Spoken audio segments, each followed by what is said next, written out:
देखो बच्चों, आज जो हम पढ़ने जा रहे हैं उस टॉपिक का नाम है कॉम्प्लेक्स। तो कॉम्प्लेक्स की हमें आवश्यकता क्यों पड़ी?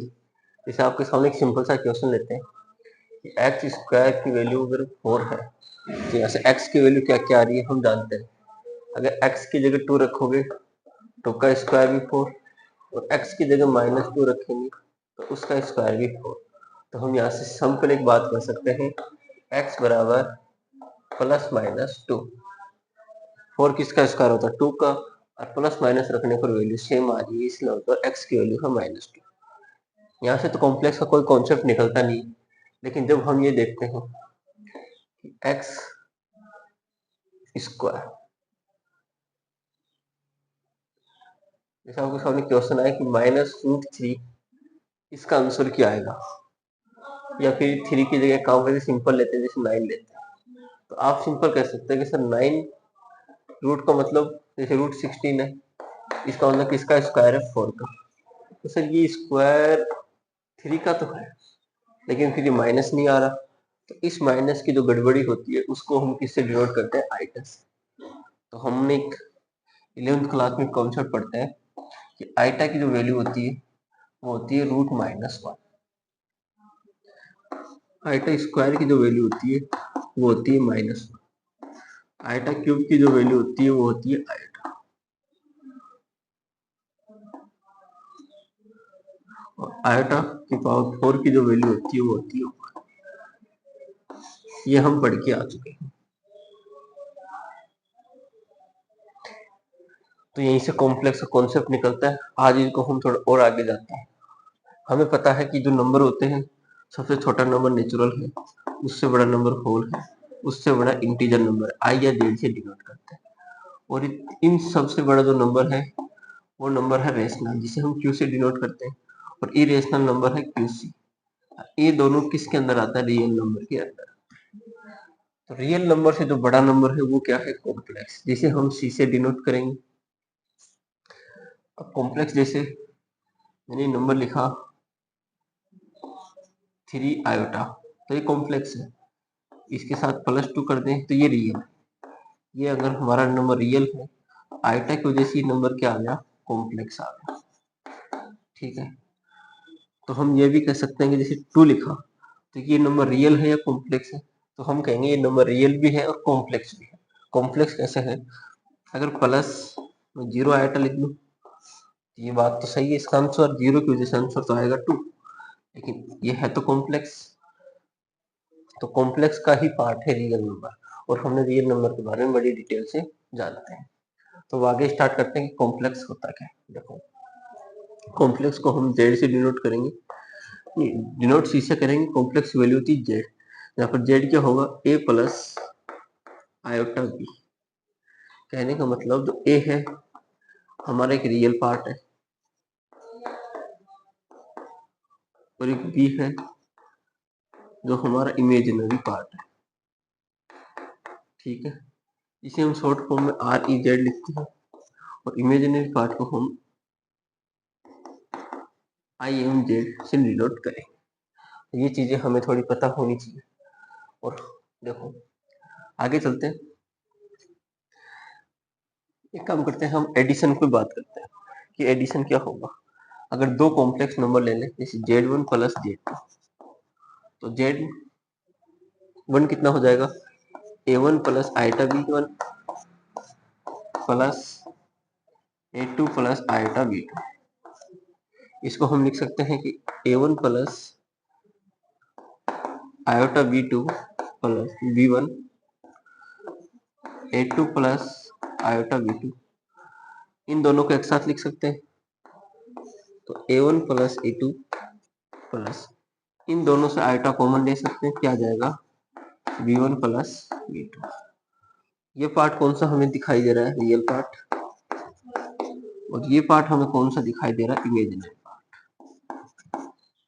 तो हम यहाँ से क्लियर समझ गए, अगर दो कॉम्प्लेक्स नंबर को एडिशन करेंगे तो रियल पार्ट अलग ऐड होगा, कॉम्प्लेक्स पार्ट अलग ऐड होगा। ये है बात एडिशन की। अब हम बात करते हैं सब्ट्रैक्ट की। तो इसी को सब्ट्रैक्ट में समझते हैं। अगर सब्ट्रैक्ट हो तो यहाँ क्या हो जाएगा? माइनस, यहाँ क्या हो जाएगा? माइनस, और जब माइनस को मल्टीप्लाई करोगे तो ये माइनस, ये माइनस, और a1 minus a2 plus iota common ले लो, b1 माइनस b2। तभी भी क्या हो रहा है, अगर आप ध्यान से देखोगे तो रियल पार्ट एक साथ आ रहे हैं, इमेजिनरी पार्ट एक साथ आ रहे हैं। तो कहने का मतलब एडिशन करो या सब्ट्रैक्शन करो, रियल पार्ट एक तरफ, इमेजिनरी पार्ट एक तरफ, ये हमने देखा। आगे चलते हैं, थोड़ा मल्टीप्लिकेशन देख लेते हैं।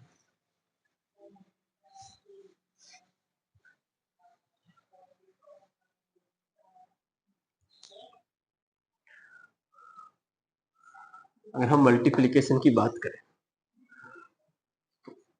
A plus iota B multiply हो जाएगा, एक नया ले लेते हैं number C plus iota D. Multiply को आप जानते हैं कि सबसे पहले ए लिखेंगे, या डायरेक्ट तो आप जैसा है कि ए सबसे मल्टीप्लाई होगा फिर आयोटा बी होगा, तो बिल्कुल सिंपल तरीके से कि सबको समझ आए। ये पढ़ा हमने, ए लिखेंगे पूरा ब्रैकेट, आयोटा बी लिखेंगे पूरा ब्रैकेट। अब अंदर मल्टीप्लाई कर दो, A C plus iota E D plus iota B C plus iota का आयोटा से मल्टीप्लाई करेंगे -1 और बी को डी से करेंगे बी। अब देखो इन दोनों को एक साथ लिख सकते हैं, तो A C minus B D plus iota यहाँ से कॉमन आ जाएगा और A D plus B C. ये देखो, जब दो कॉम्प्लेक्स नंबर है उनको मल्टीप्लाई करते हैं, ए सी से मल्टीप्लाई हुआ minus B D plus A D से मल्टीप्लाई होगा आयोटा के साथ और बी सी से होगा प्लस के साथ। ये आपको आया होगा समझ। आगे चलते हैं, अब बात करते हैं मल्टीप्लिकेटिव इनवर्स की।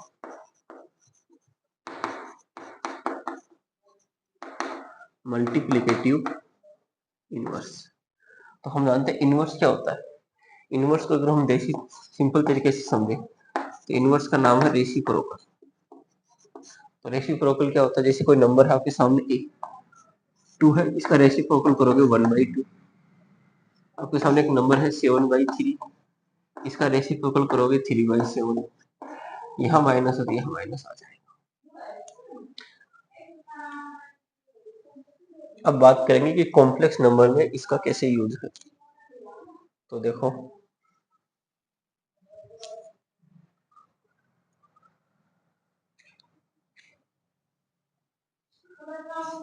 ए प्लस आयोटा बी, इसका इनवर्स निकालना तो -1 लगा दे, इनवर्स है। इसको हम कैसे लिखेंगे, 1 प्लस ए प्लस आयोटा बी, नीचे आने से पावर क्या होगी प्लस, और इसको हम कर देंगे rationalise, A minus iota B, A minus iota B multiply करते हैं, ऊपर कितना आ गया ए माइनस आयोटा बी, नीचे हम जानते हैं A plus B A minus B,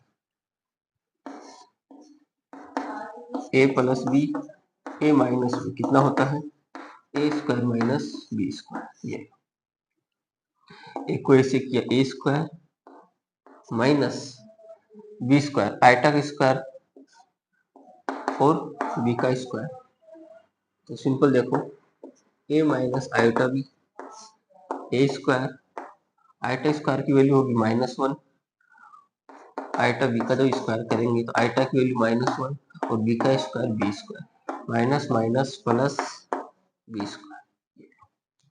इन दोनों को हम अलग अलग भी डिवाइड कर सकते हैं, लिख सकते हैं कि एक के नीचे A square plus B square minus iota B के नीचे A square plus B square. ये इनका क्या है, मल्टीप्लिकेटिव इनवर्स। अब कहोगे सर ये क्यों मल्टीप्लाई करा दो, हाँ ए स्क्वायर प्लस बी स्क्वायर क्या होता है ये हम देखेंगे, इन सब के बारे में हम चर्चा करेंगे। तो आप एक चीज ध्यान रखो, हम जानते हैं कि जेड कितना होता है A plus iota B, mod Z कितना हो जाएगा A square plus B square और अंडर। तो मोड जेड की स्क्वायर की बात करें तो A square plus B square, ठीक है। हाँ सर, इस जेड का हम कॉन्जुगेट पार्ट ले लें तो क्या होगा, कॉन्जुगेट ए माइनस आयोटा। तो मैंने सिंपल यही कहा है, कोई जेड है, अगर उसका हम इनवर्स निकालेंगे तो हमारा क्या आएगा, इसको ध्यान से देखो कौन है, जेड का कॉन्जुगेट, और नीचे क्या आ रहा है, ये कौन है, मोड जेड का स्क्वायर, ये लो, ठीक है।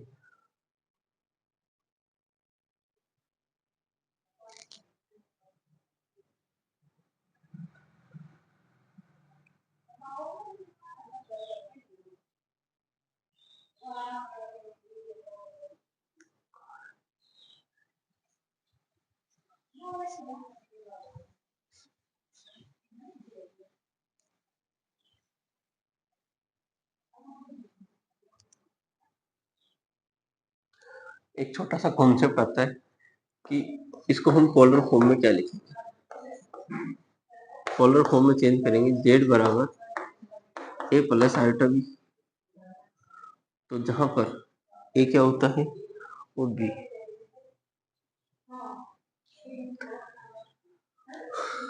जनरली यहाँ हम एक्स और वाई लेते हैं, तो देखो एक्स बराबर आर कोस थीटा और वाई बराबर आर साइन थीटा से हम इसको क्या करेंगे, डिनोट करेंगे।